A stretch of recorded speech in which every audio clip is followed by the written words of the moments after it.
Had a couple questions from the lecture from last Monday, and want to go over those. So the first is talking about this carnival ride with Harvey.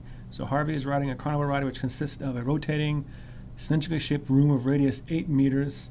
Harvey's mass is 85 kilograms. The floor drops out from below Harvey's feet, and he sticks to the wall rather than descending with the floor. He gave you the coefficient of static friction, and one of the questions that we asked was, what are the equations of motion for Harvey? And so the key point is we just drawn the free body diagram. And so what Knight has you do, and you can do it this way, you don't have to, but what he has you do is he devises this reference frame that's just really handy when you're doing centripetal acceleration problems, which is what this is. So you're having a circular motion problem. It's going to be centripetal acceleration. And so the radial direction goes towards the center of the circle. So here we have the radial direction in both these little pictures. And then in the case here where you're looking at the side view, the Z direction goes upwards. And over here, the top sort of bird's eye view, the tangential direction is pointing upwards. And we talked about the forces acting on Harvey. So Harvey here, again, this is a Newton's second law type problem. So the first place we like to start is drawing our free body diagram. And what are the forces on Harvey? Well, remember, so there's gravity. We got that, mg pointing down over here. And then the other forces have to be something that's touching Harvey, interacting with him. There has to be some agent.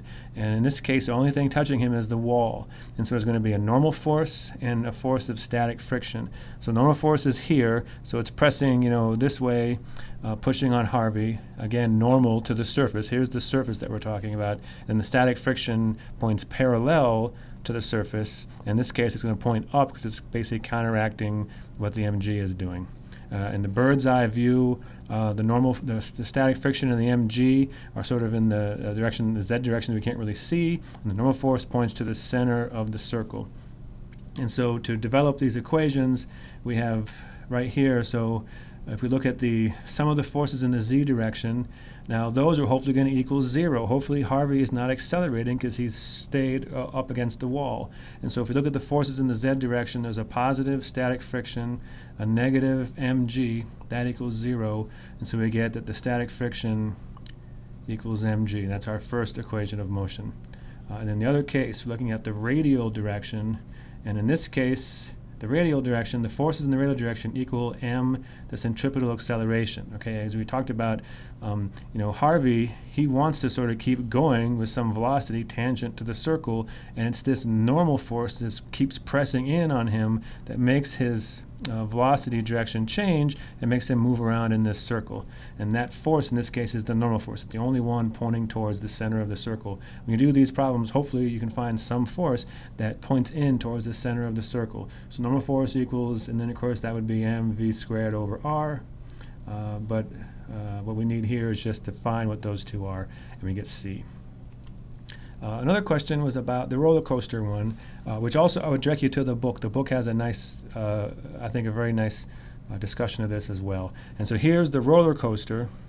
All right, and again, this is a Newton's second law problem, so you want to draw a free body diagram. I've used Knight's technique of using the radial and tangential directions. Again, you don't have to do that, but I think it works out nicely. And so here, the roller coaster, what forces are acting on that? Well, basically, there's the normal force of the track pressing down. So we just assume that it's a simple roller coaster, just like a little toy car driving on a track. There's nothing holding it on. It's just a regular normal force pressing down. And there's the mg. So again, there's gravity, and then things touching the roller coaster, in this case the normal force. And we're really interested in forces in the radial direction, and so we'll focus mostly on those. And so when we write out our equation, positive direction is going downward, so I get an n plus mg equals mv squared over r. So the question was, why do we get rid of the normal force? Well, in this particular example that we're doing, we're trying to find the minimum speed you must have at the top of a 20-meter roller coaster. So I take this equation here. If I solve it for speed, I'll flip it around like this. So mv squared r equals n plus mg. So if I multiply by r and divide by m, I get rid of the two terms on that side. So v squared equals over here, I'll have nr over m plus gr, like so. And if I solve for this, I get this crazy thing, square root of nr over m plus gr. Now everything in this problem, the mass, the radius, the g, are constant except for the normal force.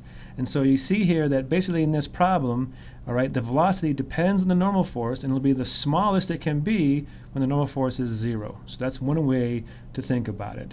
Another way to think about it is basically as this car goes up to the top part there, the normal force is pressing down, and you can imagine as it goes up through there, okay, the faster it goes, the more that normal force has to press down. All right, we have that sort of summarized over here somewhere.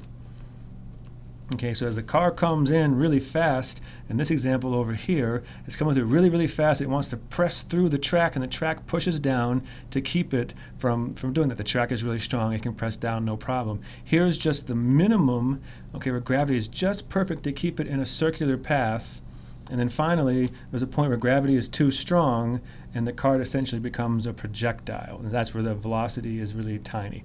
And so these are the three cases, all right? And so basically, we want to find the minimum speed that allows the person to do this, this loop-de-loop, and that's going to be where the normal force just barely becomes 0.